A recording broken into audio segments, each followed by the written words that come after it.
66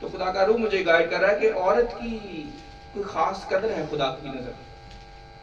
اور دیکھیں اس نے پسلی کو لیا ہے, ایک ہڈی ہے, ایک چھوٹی سی ہڈی ہے, اور اس نے اپنی قدرت سے اس کو آدم کی مانند بنا دیا.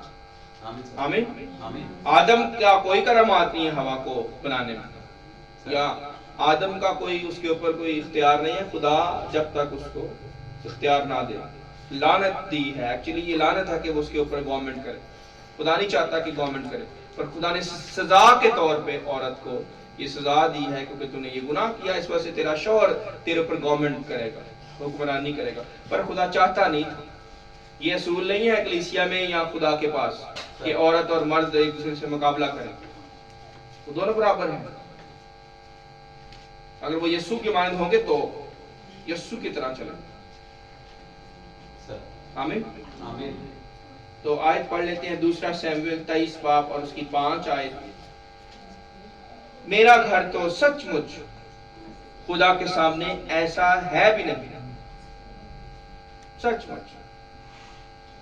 راشد بھائی کریکٹ نہیں ہے. میرا گھر تو سچ مچ خدا کے سامنے ایسا ہے بھی نہیں, تو بھی اس نے میرے ساتھ ایک دائمی عہد جس کی سب باتیں معین اور پائیدار ہیں باندھا. آمین. کیونکہ یہی میری ساری نجات اور میری ساری مراد ہے. آمین. اب آج ذرا یسایہ 58 باب میں.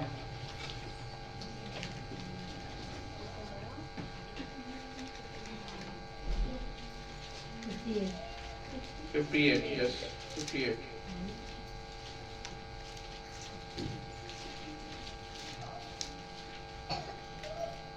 ہالیلویا.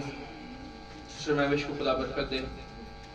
صبح 1 گھنٹہ پرستش کرتی ہیں, تو وہ جو لمحہ ہے ہمیں راشد بھائی کی یاد آتی ہے. مجھے خاص کر میں کہوں گا راشد بھائی سب سے پہلے آتے تھے, اور جو ہے نا آدھا گھنٹہ پونا گھنٹہ انہوں نے دعا کرنی ہے. سارے کوئی نہیں آیا ہوا چرچ میں, پر راشد بھائی یہاں پہ اکیلے بیٹھ کے دعا کرتے تھے, کم از کم آدھا گھنٹہ یا پونا گھنٹہ. تو وہ شخص مبارک ہے جو کلیسیا کے لیے دعائیں اٹھائے. کیوں بھلا؟ لکھا ہے اسی غرض سے جاگتے رہو تاکہ مقدسوں کے لیے دعا کرو. ہمارا جاگنا اسی وجہ سے ہونا چاہیے, دن رات. ہو سکتا ہے اپنے بچوں کو ناشتہ نہ کراتی ہوں,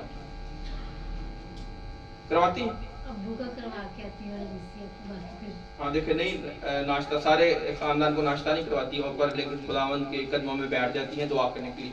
اگر آپ نے اپنی ذمہ داری کو چھوڑنا ہے تو خدا کی خاطر. ہاں اگر خدا کی خاطر چھوڑنا ہے ویری گڈ, پر اگر ایسے ہی چھوڑ دیں لاپرواہی سے پھر نہیں, تو ویری گڈ.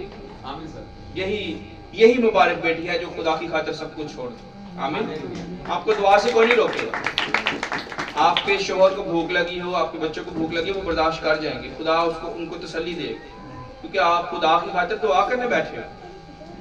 آسما نے بھی مجھے کہا, خدا سے بھی برکت ہے, آسما نے کہا کہ میں نے یہ ٹھان لیا ہے کہ میں سب سے پہلے آپ لوگوں کو ناشتہ دینے سے بھی پہلے میں نے دعا اور کلام جو ہے نا وہ پڑھنا ہے اور دعا کرنی ہے. اس سے پہلے میں کوئی کام نہیں کرنا چاہتا. آمین. حالانکہ چھوٹے بچے ہیں, کئی دفعہ ہم اگنور نہیں کر سکتے, اور کئی دفعہ ہماری دعا میں بھی ہمیں اٹھنا پڑ جاتا ہے بچوں کو مینج کرنے کے لیے. پر یہ بیٹیوں کو اور خاندانوں میں بہنوں کو سمجھ ہونی چاہیے کہ ہمارا خدا سب سے پہلے اور باقی چیزیں بعد میں. یسایہ 58 باب اور اس کی 13. جن کو سمجھ ہے وہ خدا کی خاطر سب کچھ چھوڑ دیں گے. اور یہ میں اس وجہ سے پڑھ رہا ہوں کہ مبارک بیٹی, یہ جو میں ابھی پڑھنے جا رہا ہوں اس پہ عمل کرنے سے ملے گی. اگر کوئی خواہش رکھتا ہے کہ اس کی بیٹی مبارک ہو اور خداوند میں بڑھے, تو یہ ان باتوں پہ عمل کرنا پڑے گا. ایسے نہیں, جو باتیں میں نے ابھی پہلے بھی کہی ہیں اور ابھی بھی میں پڑھنے جا رہا ہوں. اگر آپ خدا کے ایک ایک حکم کو احتیاط کر کے لاپرواہی سے نہیں, اگر لاپرواہی کریں گے نا بس ٹھیک ہے دیکھی جائے گی, خدا کرا آ جائے گا مار دے گا یا اسی وقت سزا دے دے گا, چلو معافی مانگ لیں گے بعد میں. معافی تو مانگ لیں گے اور معافی مل بھی جائے گی, پر بردر کیمن نے جمعے والے دن ہمیں بتایا ہے کہ معافی دینے کے باوجود وہ سزائیں بھی دے گا. یاد رکھیں, یہ نہیں اس نے داؤد بادشاہ کو معاف تو کر دیا, داؤد بادشاہ کو اس سے گناہ ہوا, پر 10 ایسی سزائیں دی ہیں کہ انسان کانپ جاتا ہے سزا سن. ایسی سزا داؤد بادشاہ کو ملی ہے, خطرناک قسم کی سزائیں. 10 سزائیں انہوں نے بتائی, پر کیوں ملی؟ کیونکہ اس کا وفادار سپاہی, اس کا ایسا سپاہی جو اس سے بے حد وفادار ہے, یعنی اتنا وفادار ہے کہ اپنے بادشاہ کی خاطر اپنی جان ہی دے دے, اور اس وفادار سپاہی کی قدر اس نے نہیں کی, اور اس کو جنگ پہ بھیج دیا, اور ایسی جگہ پہ جہاں وہ مر جائے, اور اس کی بیوی کے ساتھ شادی کی. اس کی 10 سزائیں ملی ہیں داؤد بادشاہ کو. یہ 2 بڑے گناہ اس نے کیے ہیں, کیونکہ خدا نے کہا تھا نا, قتل کے بدلے قتل, آنکھ کے بدلے آنکھ, کان کے بدلے کان. ہر چیز جو خدا نے پہلے اصول بنایا تھا وہی چل رہا تھا. ابھی تو یسوع مسیح جسم میں نہیں آئے دنیا میں, اور داؤد بادشاہ حکومت کر رہا ہے. تو داؤد بادشاہ کو تو مار دینا چاہیے تھا خدا کو, پر خدا نے نہیں مارا. پر مارا تو نہیں ہے, بچا تو لیا ہے, پر 10 سزائیں دی ہیں. اگر کوئی 10 سزائیں کے بارے میں لکھنا چاہتا ہے یا اس کے بارے میں جاننا چاہتا ہے, آسمان سے لے سکتا ہے, لکھی ہوئی ہیں, پر میں چند ایک بتاؤں گا ابھی, پر ساری نہیں بتا سکوں گا. تو سب سے بڑی سزا اس کو یہ ملی ہے کہ اس کا اپنا بیٹا اور اس کی بیٹی, انہوں نے زنا کاری کی. دونوں بہن بھائیوں نے, یہ اس کی طرف سے سزا تھی, کیونکہ اس نے بھی تو یہ کیا نا اپنے کلیسیا کے اندر یا خاندان کے اندر, جو خدا کا خاندان ہے. خدا اپنی قوم کو اپنا خاندان سمجھتا ہے, اور یہ سپاہی کی جو بیوی تھی وہ اس کی بہن ہے, جب تک کہ شادی نہیں ہوئی, کیونکہ وہ اس کی شادی تو ہو چکی ہوئی ہے. میں اس پہ سوچ رہا تھا کہ خدا نے ایسا کیوں کیا, یہ سزا اس کو کیوں دی, کیونکہ خدا اس کو بیٹی کنسیڈر کرتا ہے, اوریا کی بیوی, اور داؤد کو بیٹا کنسیڈر کرتا ہے. تو شیطان نے کیا کیا؟ شیطان نے خدا کے گھر میں وہ خرابی کی ہے, خدا کو غصہ دلایا ہے, اور جو شخص اس میں ملوث ہوا ہے, جس شخص کی وجہ سے وہ گناہ ہوا ہے, خدا نہیں چھوڑے. اس کو یہ اپنی آنکھوں سے دیکھنا پڑا یہ گناہ اتنا بڑا, اور پھر اس نے معافی مانگی خدا کہ یہ نہ کرا.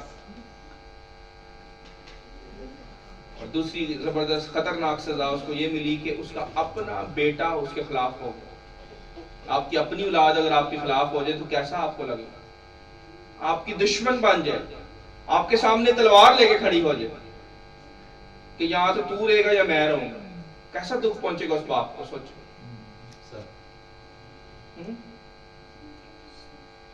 ابھی میں نے چند بتائی. تیسری سزا یہ کہ خدا نے اس کو دی کہ اس نے اپنی فوج کو کہا کہ میرے بیٹے کو نہ مارنا, میرے بیٹے کو نہ مارنا, پر فوج نے پھر بھی مار دیا. آخری بتاتا ہوں پھر ہم آگے بڑھیں گے.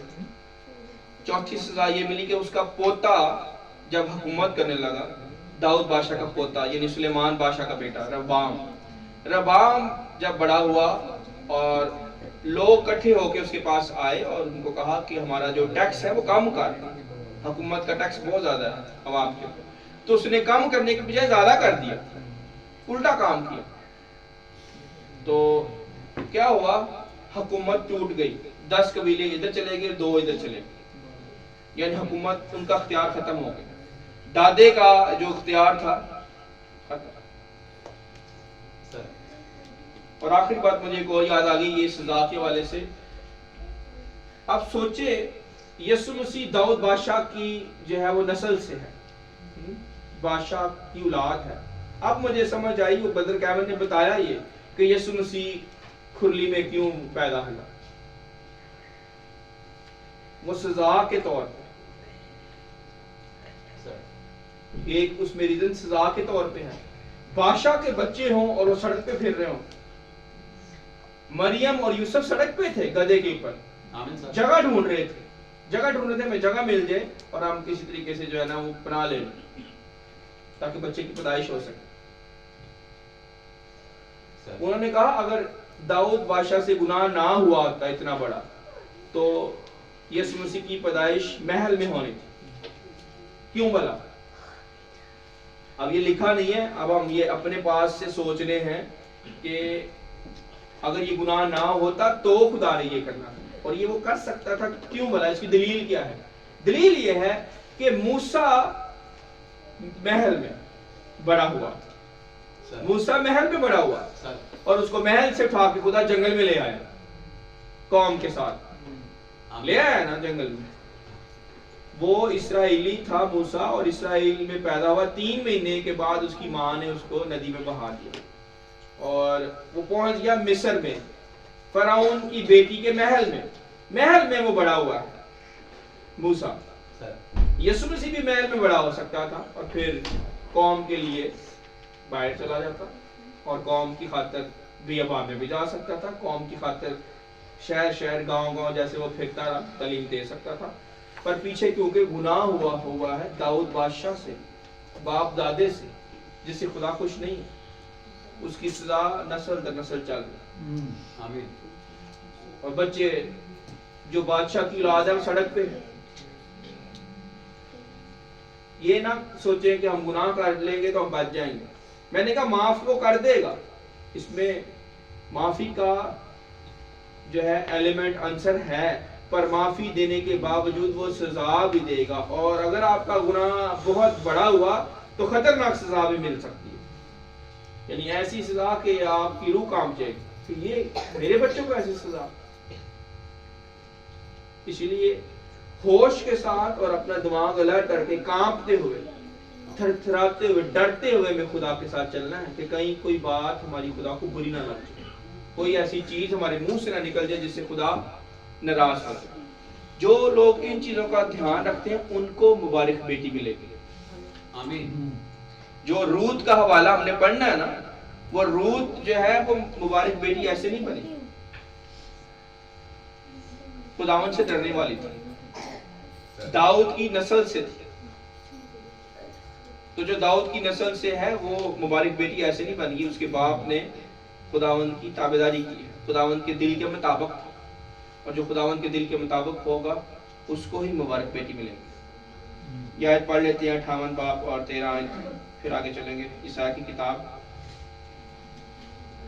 چیپٹر 58 ورس 13. اگر تو سبت کے روز اپنا پاؤں روکے رکھے، یہ دیکھ لیں پاؤں روکنے کا یہاں پہ ذکر ہے، اور میرے مقدس دن میں اپنی خوشی کا طالب نہ ہو، اور سبت کو راحت اور خداوند کا مقدس اور معظم کہے اور اس کی تعظیم کرے، اپنا کاروبار نہ کرے اور اپنی خوشی اور بے فائدہ باتوں سے دستبردار رہے. آمین. اپنی خودی کا انکار ہر چیز میں، تب تو خداوند میں مسرور ہوگا، اور میں تجھے دنیا کی بلندیوں پر لے چلوں گا، اور میں تجھے تیرے باپ یعقوب کی میراث سے کھلاؤں گا، کیونکہ خداوند ہی کے منہ سے یہ ارشاد ہوا. آمین. تو رود کی کتاب میں آئیں گے.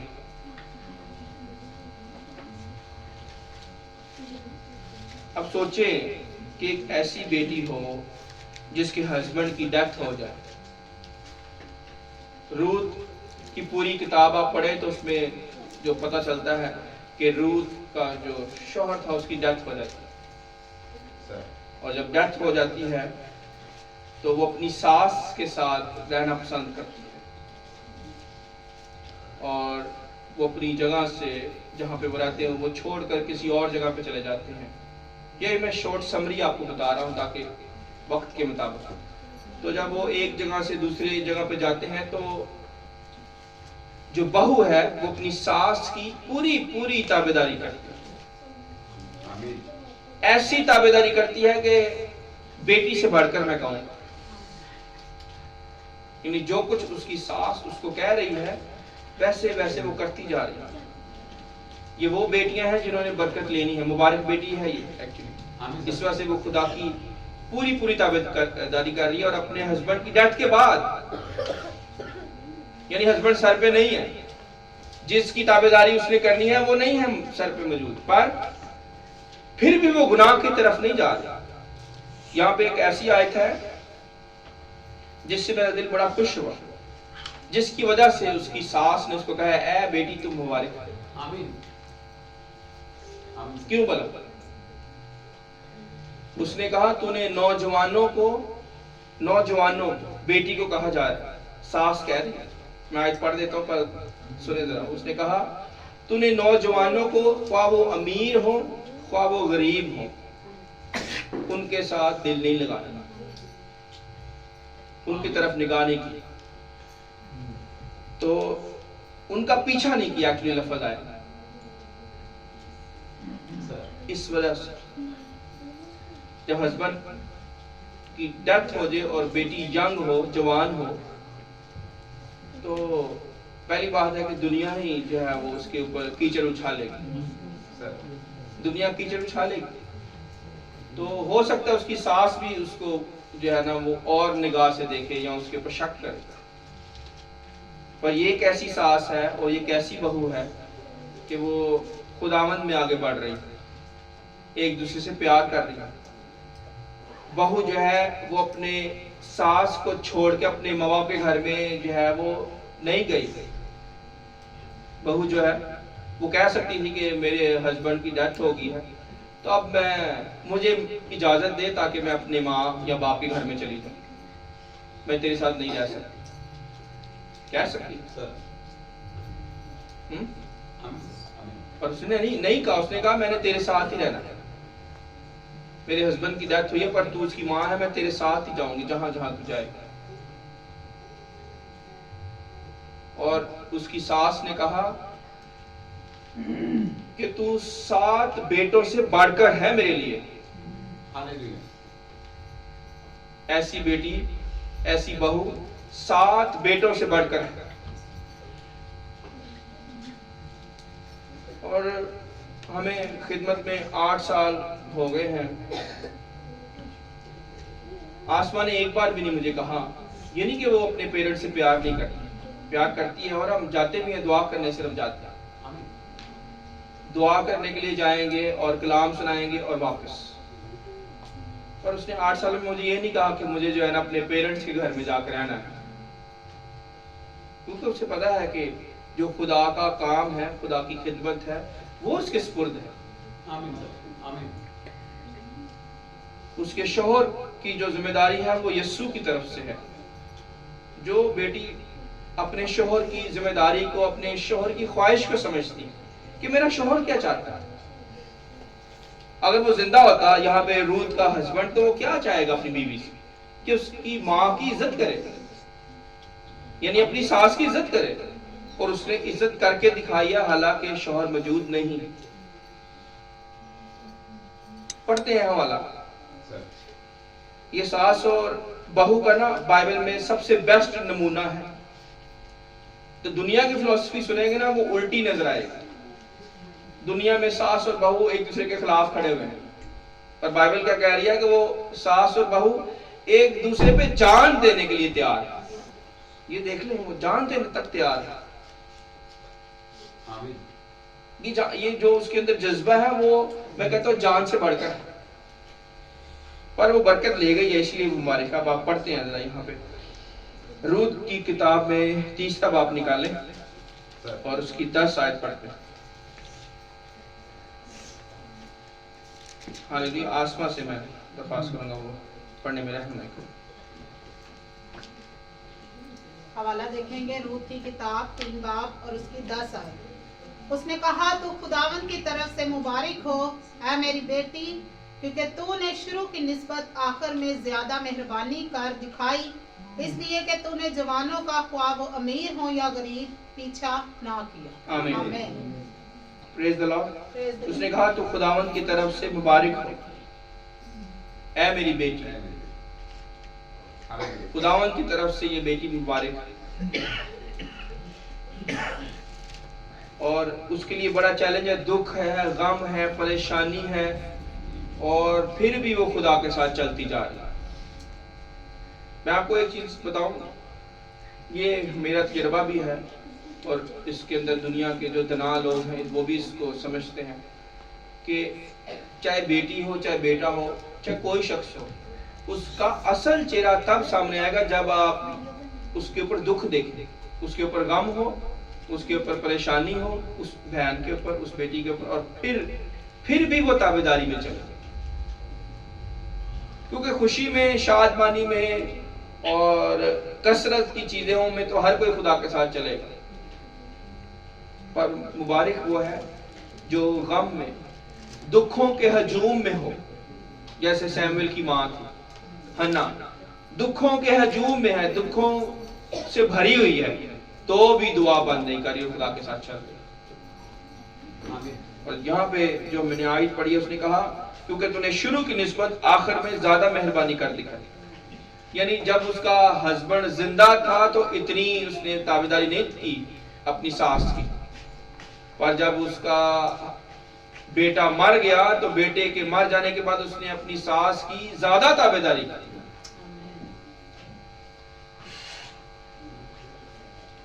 اتنی سمجھ دیکھو، یہ ہے خدا کی بیٹی، یہ ہے مبارک بیٹی کہ بیٹے سے بڑھ کر اس نے تابعداری کی.